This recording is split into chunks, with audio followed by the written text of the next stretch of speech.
আসসালামু আলাইকুম।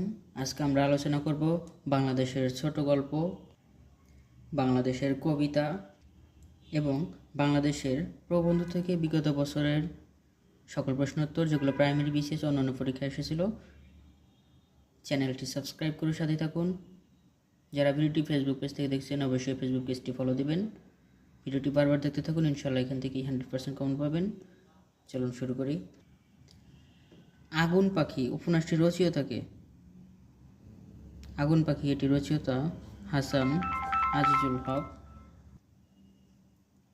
আত্মজা ও একটি করবী গাছ কার লেখা গল্প? এটি হাসান আজিজুল হকের লেখা। আত্মজা ও একটি করবী গাছ এটি লিখেছেন হাসান আজিজুল হক।